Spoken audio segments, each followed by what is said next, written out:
Alguma coisa que aconteceu com os irmãos logo ali no início da igreja. Foram perseguidos, maltratados, mortos, odiados, e que tem percorrido toda a história da igreja, algumas vezes de maneira mais severa, outras vezes sem tantas dessas perseguições. Mas o fato é que em algum lugar do mundo sempre houve perseguição, maus tratos, morte por causa do nome de Jesus, as nações odiando a igreja por causa do nome de Jesus. E a tendência é que daqui para frente a situação fique mais difícil de maneira generalizada em toda a terra. Mas o que eu falei é que eu queria aplicar isso aqui ao nosso dia a dia, e eu quero chamar a atenção, principalmente no versículo 10, muitos hão de se escandalizar, trair e odiar uns aos outros. Isso aqui da parte, na primeira leitura, fala da parte dos de fora para com a igreja, para com os irmãos, mas a gente pode aplicar isso aqui para a nossa vida de igreja. Infelizmente, a gente encontra tanta gente ferida na igreja ou fora da igreja por causa da igreja. Essa história é tão dolorida e tão triste, da gente ouvir de tantas divisões, tantas pessoas maltratadas, tantas pessoas feridas na igreja, e gente que desiste. E algumas vezes a gente pode se perguntar se a gente também não deve desistir, se a gente não deve desistir da unidade da igreja, desistir da igreja como família. Tem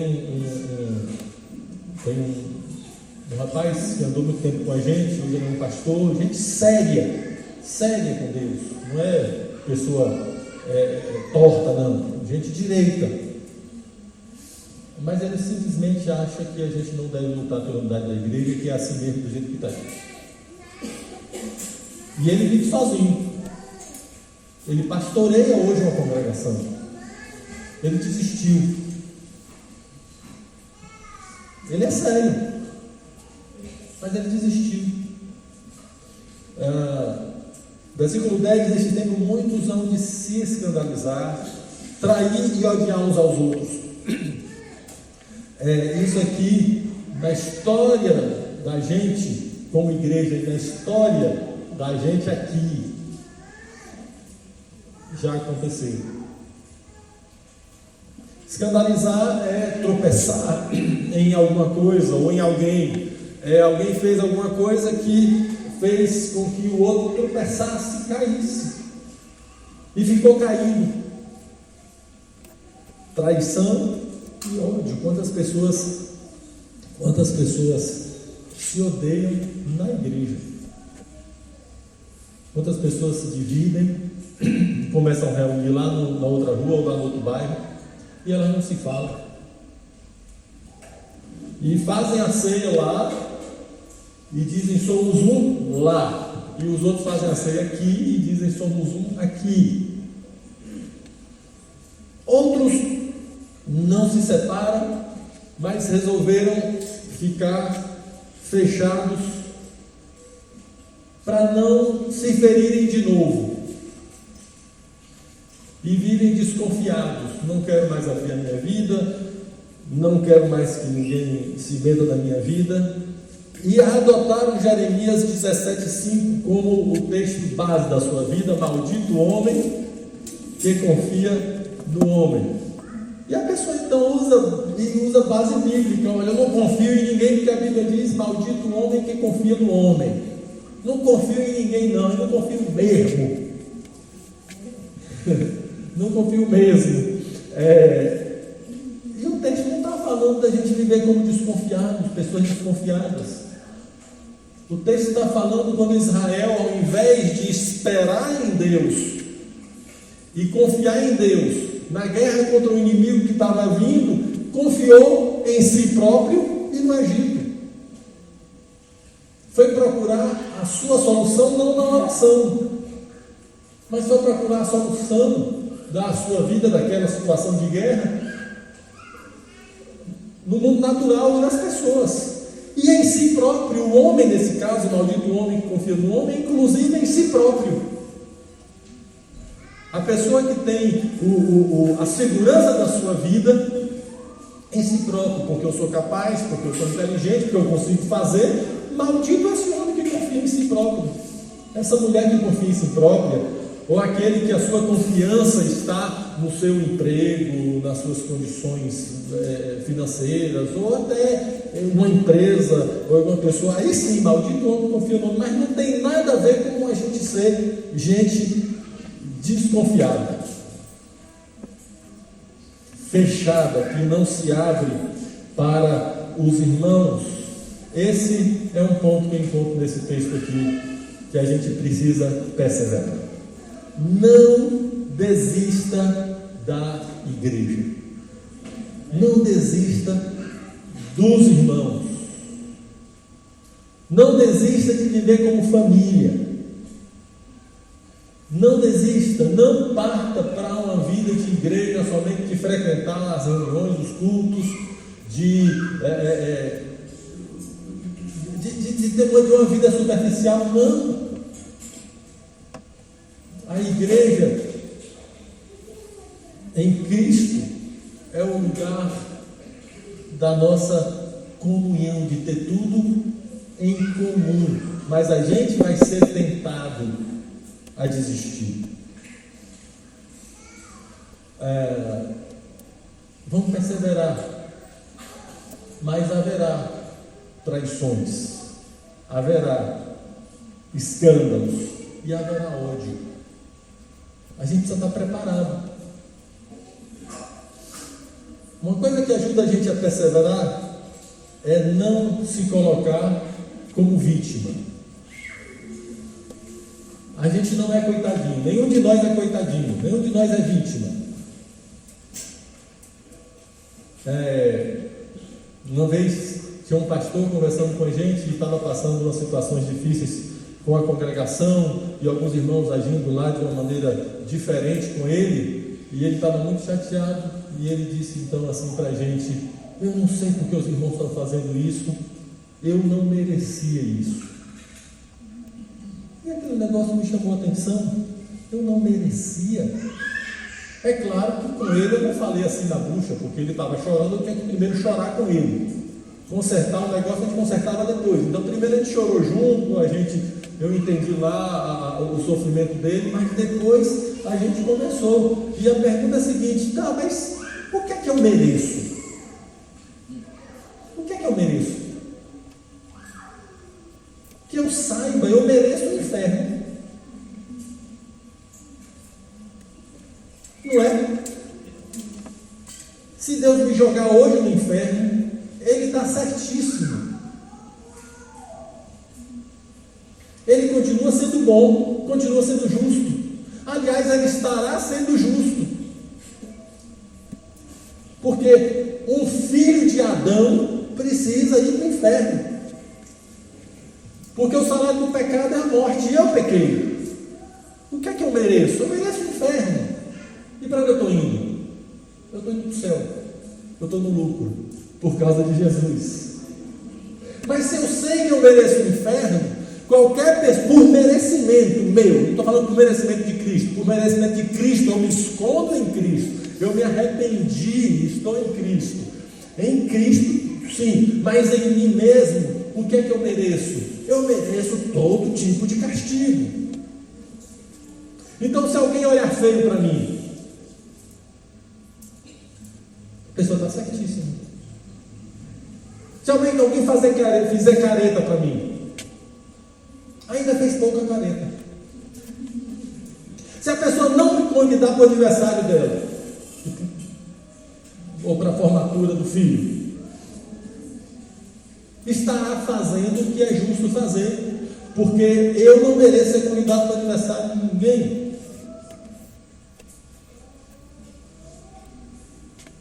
A cruz é interessante, né? A cruz bota todo mundo lá embaixo. Quem pode levantar a cabeça diante da cruz e dizer: eu mereço que cuidem de mim, eu mereço ser honrado, eu mereço receber atenção? Quem pode fazer isso diante da cruz? Ninguém, porque na cruz o nosso pecado matou Jesus. Ao mesmo tempo, na cruz a gente é levantado com Cristo, que aponta para o domingo da ressurreição, e a gente reviveu com Cristo, mas escondidos em Cristo, não em nós mesmos. Vamos lá só na história, você abrir a Bíblia, quando Absalão, filho de Davi, deu um golpe de estado, e lá foi golpe.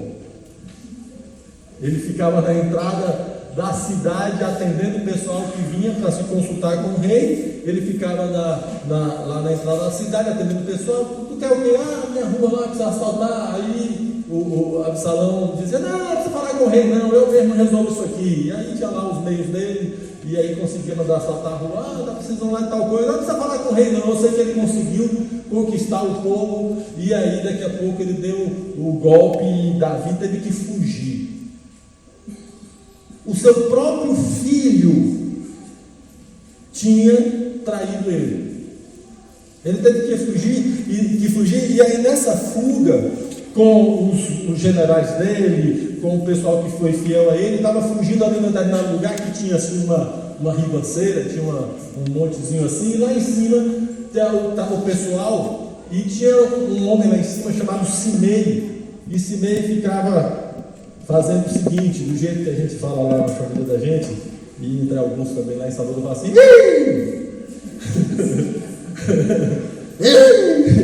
e jogando pedra, e xingando Davi: você merece isso.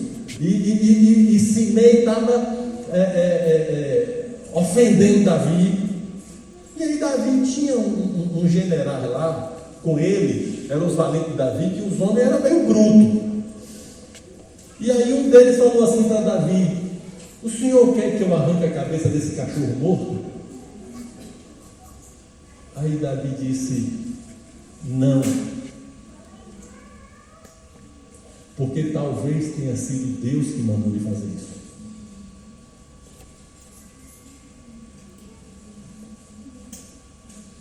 Davi fugiu, dias depois, tempo depois, Absalão morreu, Davi volta. E aí Simei chega pedindo desculpa, pedindo perdão. Pedindo desculpa. A frase foi tirada do contexto. As pedradas também foram tiradas do contexto, para apontar para a cabeça do outro. E aí o general disse: eu mato esse cachorro morto. Aí Davi disse: não. E aí Davi não falou mais: talvez Deus tenha mandado ele fazer isso. Davi afirma: foi Deus que mandou ele fazer isso. Davi é um tipo de Cristo, né? Davi, com essa atitude, está revelando exatamente Jesus, que é descrito lá na carta de Pedro como aquele que tomou sobre si as nossas dores, e sendo injuriado, não injuriado, e sendo maltratado, não ameaçado. O que é que a gente faz quando alguém nos ofende, nos faz o mal, nos estressa? A tendência da gente é a gente dizer que a pessoa está sendo usada pelo diabo, né? Davi disse: ele está sendo usado por Deus. Irmãos, os nossos irmãos não são demônios. Os nossos irmãos são nossos irmãos. Mesmo quando eles erram feio com a gente. E a gente não é vítima. A gente pode chorar, diante de Deus a gente pode chorar, a gente pode reclamar, a gente pode fazer o que quiser. Mas depois que levantou dali da oração, a gente não é vítima. Não é não. As pessoas que nos ofendem, ou que nos traem, que nos enganam. Irmãos, porque na verdade a decepção não é com o inimigo, né? A decepção é com o amigo, né? Essas pessoas não estão sendo usadas pelo diabo, estão sendo usadas por Deus para a gente crescer, para a gente perdoar, para a gente ter paciência, para a gente não desistir da igreja e para a gente ajudar elas. Vai ter situações complicadas nesse processo, vai ter dor, vai ter situações muito difíceis, vai ter coisas que vão ter relacionamentos que vão precisar ser retomados com muita dor, com humilhação. Isso aí é o caminho da gente. Mas não desiste da igreja, não. E a igreja tem nome. Sabe o nome da igreja?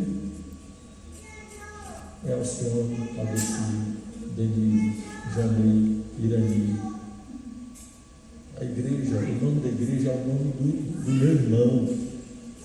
Eu tenho uma aliança com ele, uma aliança para sempre. É preciso perseverança, porque na caminhada da vida tem ódio, tem traição e tem decepção. Não desista. Não se torne uma pessoa fechada, não se torne uma pessoa cínica, não se torne uma pessoa fria, não se torne uma pessoa que não abre mais seu coração. Uma das maiores alegrias da vida é ver duas pessoas restaurando o relacionamento. Uma das coisas mais lindas da vida é ver alguém perdoando outra pessoa. Uma das coisas mais bonitas da vida é ver alguém com o coração completamente livre. A gente poder olhar para o olho de todo mundo, sorrir com todo mundo, chorar com todo mundo, perdoar. Vamos perseverar nisso.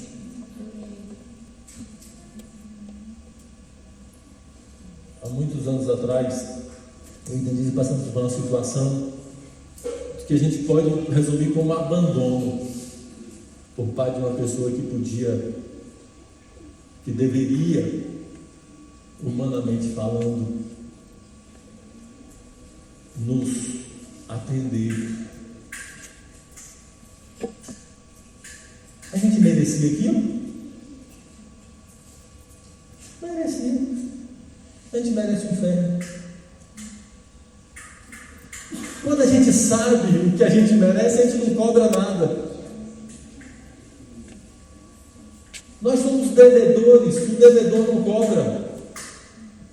Tem uma frase no muro lá, um caminho lá da minha casa para o salão de reuniões, uma frase no muro, muito legal, não é? O amor é ouro, não cobre.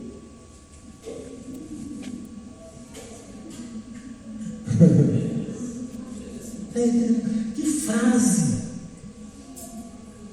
Quem tem que amar sou eu. Aí tu coloca o teu eu aí, viu? Vou botar o meu. Quem tem que amar sou eu. Quem tem que perdoar sou eu. Quem tem que servir sou eu. Quem tem que ser manso sou eu. Quem tem que convidar os outros para o meu aniversário, se é que eu faço, sou eu. Quem tem que dar atenção sou eu. Quem tem que abraçar sou eu. Na hora que eu começo a cobrar dos outros, é porque eu acho que eu sou alguma coisa e eu não sou nada. Eu sou um miserável que merecia o inferno, no lugar mais quente lá naquele lugar. E Jesus está me levando para o céu. Então eu estou no lucro.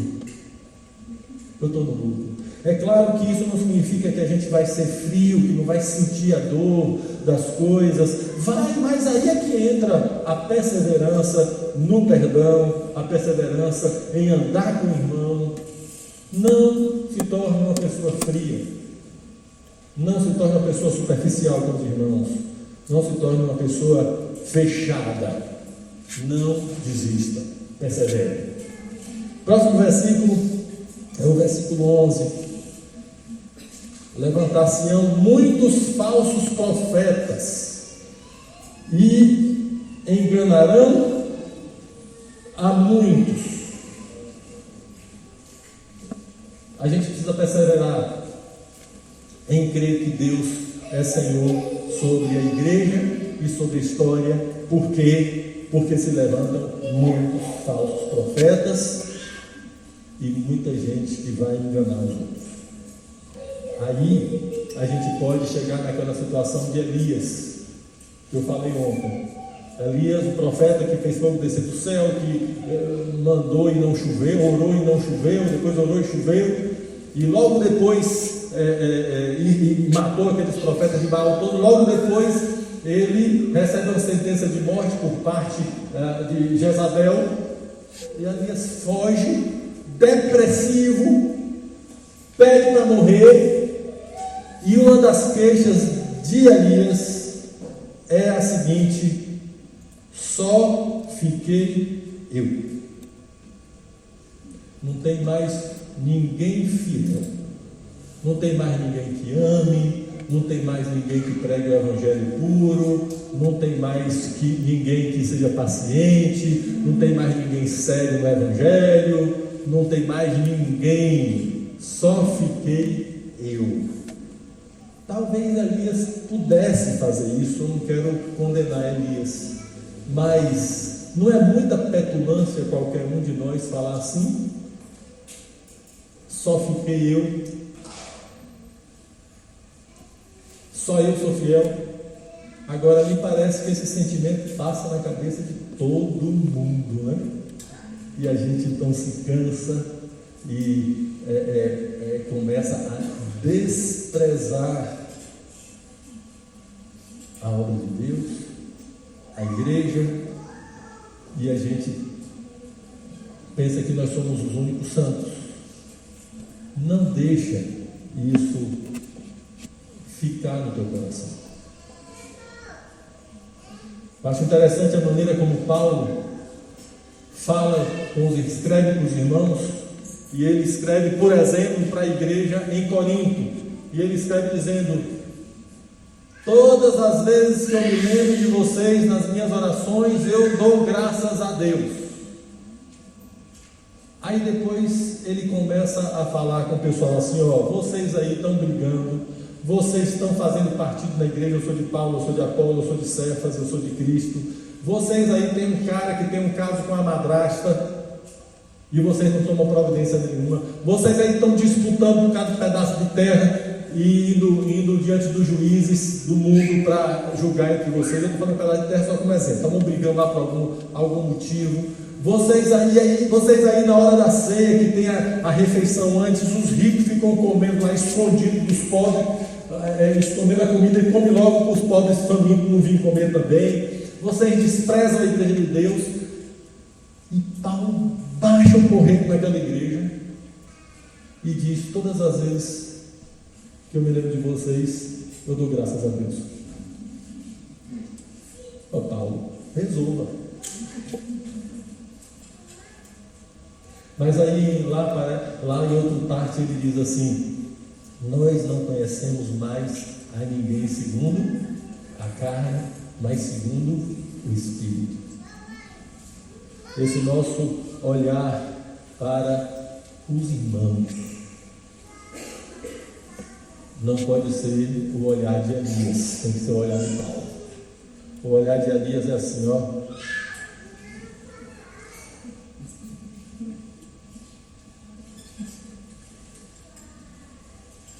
e pastor, então, quando está aqui olhando todo mundo, Elias, velho. Aí vê defeito, a gente só sobrou eu. Não faz isso não. O olhar precisa ser o olhar de Paulo. O olhar de Paulo. E não é assim a igreja é muita gente. A igreja é um a um. Há um livro que eu li há muitos anos atrás que me marcou tanto, e ele fala isso. Ele diz assim: olha, Deus está trabalhando no coração de cada pessoa, de cada um, e a gente não vai jogar ninguém fora.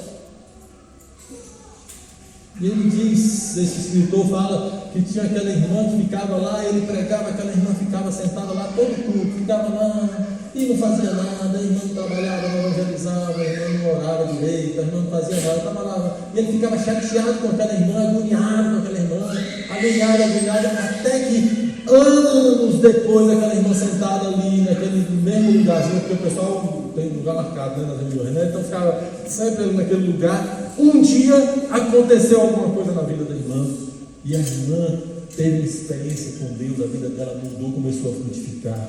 E ele diz, eram anos Deus trabalhando na história dela. Eu não podia jogar fora. Aquilo me marcou, eu comecei a olhar diferente para as pessoas. Foi mesmo, aquela leitura me ajudou muito. Comecei a olhar diferente das pessoas. E aí chegou para a igreja, veja só, não estou falando se converteu, porque realmente eu não sei até hoje se converteu. Chegou para a igreja uma mulher, e o pessoal daquele grupo caseiro me disse, batizando uma irmã. Eu falei, foi, quem é aquela ali? Que legal. Fui lá falar com ela e tudo.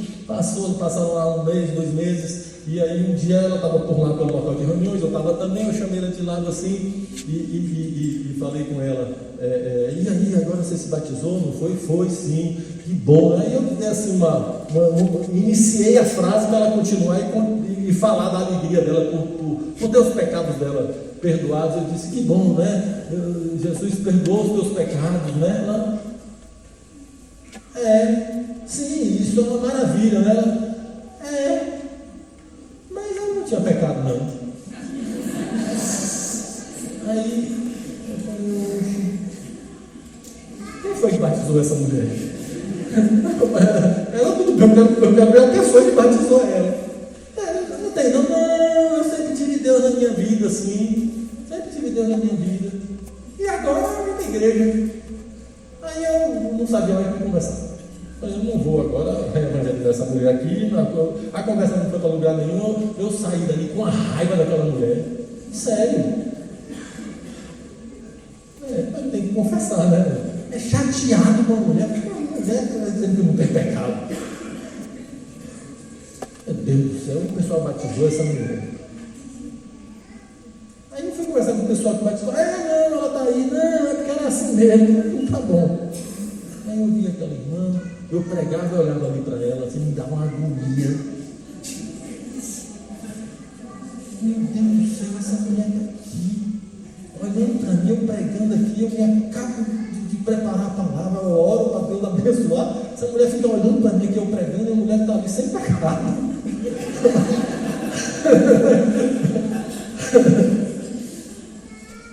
E a gente foi descobrindo que ela tinha uma limitaçãozinha no raciocínio dela. Um dos locais de reuniões lá fica na frente do supermercado. Atravessa a rua do supermercado, eu estou lá no espaço e vejo ela passando por lá. Entrei no supermercado, eu olhei e comecei a ficar chateado. Eu estava com raiva da mulher. Não tem motivo para esse motivo todo. Estava, fazer o quê? O problema não era ela, era eu. Eu tenho pecado, entendeu? Aí eu olhei para ela, mas na hora eu pensei assim, se essa mulher não for convertida, que bom que ela está aqui com a gente. Um dia ela vai se converter. E se ela não for convertida, lá dentro dela, lá no espírito dela, lá tem o Espírito Santo, daqui a pouco Jesus vai voltar e ela vai ter um corpo de glória e a mente dela vai ser perfeita. Aí eu parei assim e pensei, e a minha também. Irmãos, não dá para a gente se colocar como Elias. Só fiquei eu. Não dá. Vamos perseverar no amor com os irmãos, na comunhão com os irmãos, no serviço aos irmãos, na insistência em viver como família. Perseverança. Ainda que venha a ter ódio, traição e decepção. Nós não somos vítimas. Não somos. Os mais interessados em sermos transformados à imagem de Cristo, quem somos nós. Somos nós. Quem é que mais é interessado em ser transformado à imagem de Cristo? Sou eu. Então, se alguém veio e me bateu e acabou comigo, Ao invés de coitadinho de mim, não merecia, que não merecia sim. E o que está acontecendo é que Deus está usando alguém, não é o diabo que está usando, não. Deus está usando alguém, mesmo que a pessoa esteja endemoniada, é Deus que está usando alguém para me transformar na imagem de Cristo, para ver se finalmente eu paro de ficar zangado com as pessoas, com raiva da mulher que não tinha pecado. Então, para finalmente eu aprender a ser manso e humilde como Jesus. Agora, alguém já conseguiu aprender a ser manso e humilde como Jesus, se não estudando a palavra, orando e tomando pancada? Não consegue. A maneira de ser transformado para ser manso e humilde como Jesus é Bíblia, Bíblia, Bíblia, Bíblia, Bíblia, Bíblia, para ver Jesus, para ver Jesus, para ver Jesus. Porque quanto mais eu vejo Jesus, mais eu sou transformado na imagem dele. O Espírito Santo agindo na gente, agindo. Os irmãos corrigindo a gente. Oração, joelho dobrado e pancada na gente. Porque até Jesus aprendeu a obedecer por aquilo que sofreu. Então a gente não é vítima, a gente não é coitadinho, e a gente não é grande coisa, eu não merecia aquilo, merecia sim. Vamos sempre lembrar então dessa história de Davi diante das afrontas de Simei, quando o general queria cortar a cabeça de Simei, ele disse: não faça isso, porque foi Deus que mandou. Por último, nesse texto, versículo 12: e por se multiplicar a iniquidade, o amor de muitos se esfriará, o amor se esfriará de quase todos. Gente, tem umas expressões na Bíblia que incomodam a gente, né? Aqui é muito mesmo. Não é assim, ó, vai esfriar o amor de uma meia dúzia. Não é meia dúzia, não, é de muita gente. E eu não fui mais a fundo para saber qual é a tradução melhor, mas nessa fala de quase todos. Então tem que ficar atento, porque senão o meu amor vai esfriar. Porque a iniquidade se multiplica.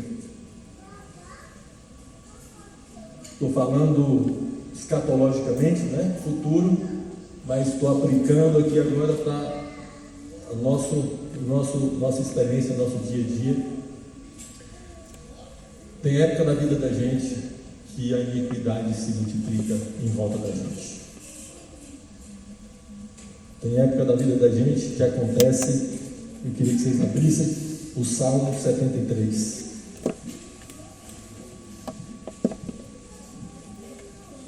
Salmo 73.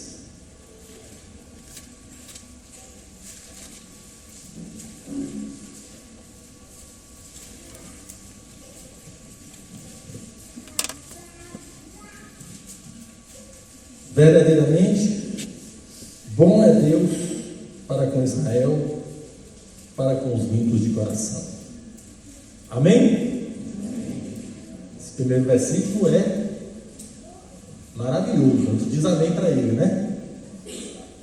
Verdadeiramente, bom é Deus para com a igreja, para conosco, para com os limpos de coração. Quem busca Deus é abençoado, não é?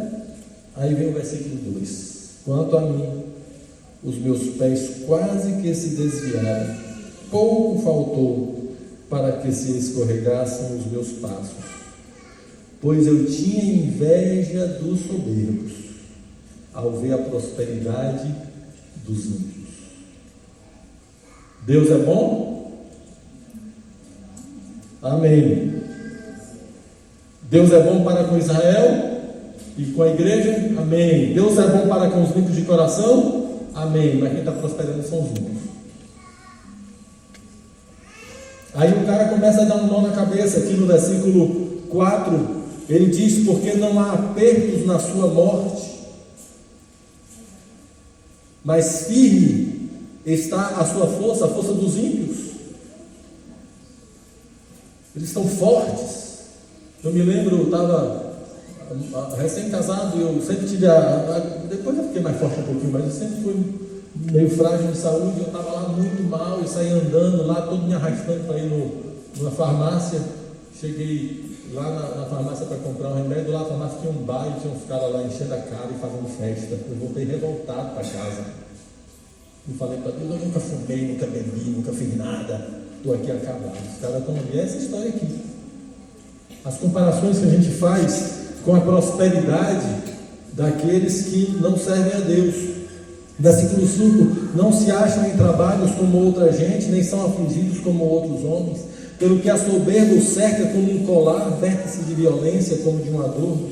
Os olhos deles são inchados de gordura, superabundam as imaginações do seu coração, são corrompidos e tratam maliciosamente de opressão, falam arrogantemente, erguem a sua boca contra os céus e a sua língua percorre a terra. Pelo que o seu povo volta aqui e águas de copos cheios se lhes espremem e dizem: como sabe Deus que há conhecimento do Altíssimo? Eis que estes são ímpios e todavia estão sempre em segurança e se lhes aumentam as riquezas. Versículo 13: na verdade, em vão tenho purificado o meu coração e lavado as minhas mãos na inocência. Quantas vezes a gente pensou assim: não vale a pena ser santo, não vale a pena manter minha pureza, os colegas estão lá todo curtindo a vida e eu estou aqui mantendo minha honestidade e o cara está lá rico porque rouba. Não vale a pena. Quantas vezes a gente chega nesse ponto de dizer que não vale a pena? Não vale a pena santidade, não vale a pena pureza, não vale a pena a honestidade, não vale a pena pregar o Evangelho. Olha, a gente está aqui pregando o Evangelho, querendo pregar o Evangelho puro, o cara está ali inventando coisas, juntou um bocado de gente. E aí a gente tende a desistir, não perseverar. E ele continua no versículo 14: pois todo dia tenho sido afligido e castigado cada manhã. Se eu dissesse também, falarei assim, eis que ofenderia a geração de teus filhos. Quando pensava em compreender isso, fiquei sobremodo perturbado. Em outras versões diz: encontrei que isso era difícil demais para mim. O que é difícil demais para mim? O que é que deixa a gente perturbado? O pecador prosperar e o santo sofrer. E ainda mais quando o santo sou eu. Ele diz aqui: fiquei maluco. Mas aí, no versículo seguinte, no versículo 17, ele tem a resposta: até que entrei no santuário de Deus, então entendi o fim deles. Asaf, que fez esse salmo, resolveu orar. Entrei no santuário de Deus, resolveu orar. Ele não estava conseguindo entender por que o ímpio prospera e ele sofre. E ele começou a querer desistir de ser santo. E ele tentou explicar isso e não conseguiu. E ficou perturbado. Até que ele foi orar. Perguntou a Deus e Deus mostrou o fim. Deus mostrou a eternidade. E aí daqui para frente ele vai falar isso.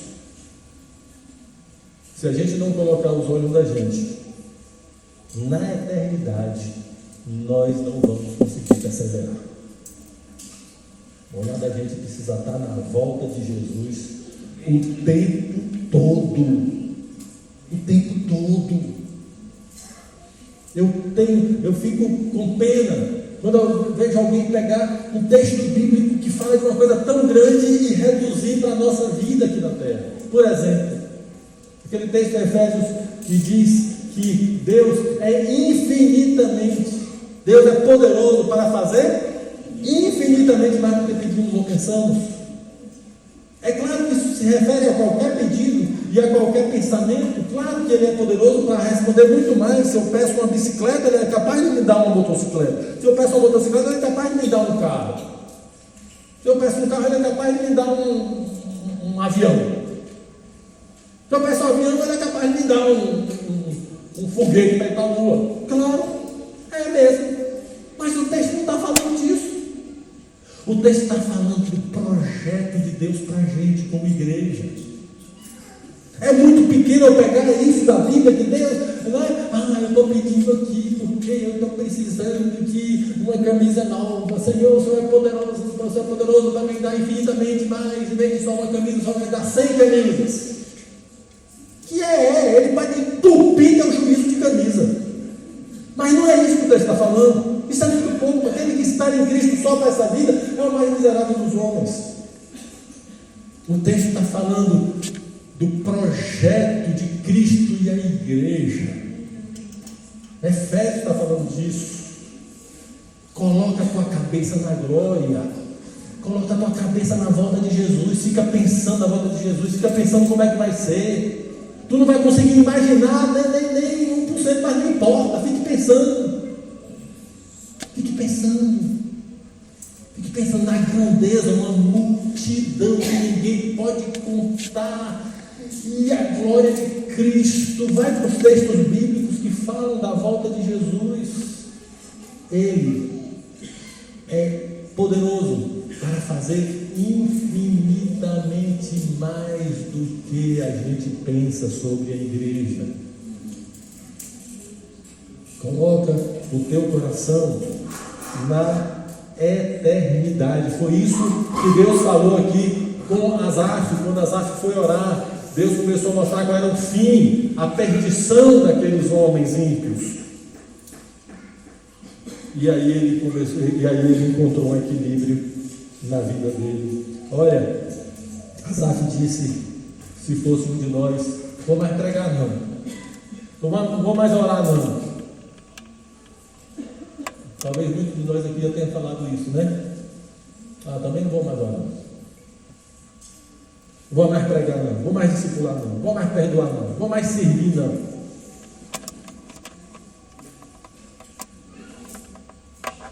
A Bíblia fala: não vos canseis de fazer o bem.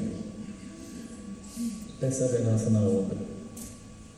Perseverança na obra. Não coloca os olhos nas pessoas aqui. Coloca os olhos em Cristo. E para terminar então, é o versículo 13, que é a base da nossa fala. Aquele que perseverar até o fim será salvo. Perseverar na vida com a igreja, perseverar em amar os irmãos, perseverar diante da tribulação, perseverar aguardando a volta de Cristo. Eu vou repetir os 3 sentidos de perseverar. Tenha a perseverança de suportar o peso nas costas diante de qualquer situação difícil, sabendo que ainda não é o fim, é o princípio das dores, e que isso vai gerar glória para Cristo. O segundo aspecto é estar firme sobre uma base, estar firme sobre a palavra, sobre aquilo que você tem crido, das Escrituras, firme na graça, firme na vida da igreja, firme naquilo que a gente tem entendido dos princípios da palavra. Não fique pulando de um lugar para outro, não, seja firme. E o terceiro sentido é: continue fazendo aquilo que lhe foi dado para fazer no reino de Deus. Continua fazendo, continua insistindo, perseverando, continua agindo em Deus. Os frutos virão. Que Deus nos abençoe para a gente perseverar até o fim. Amém?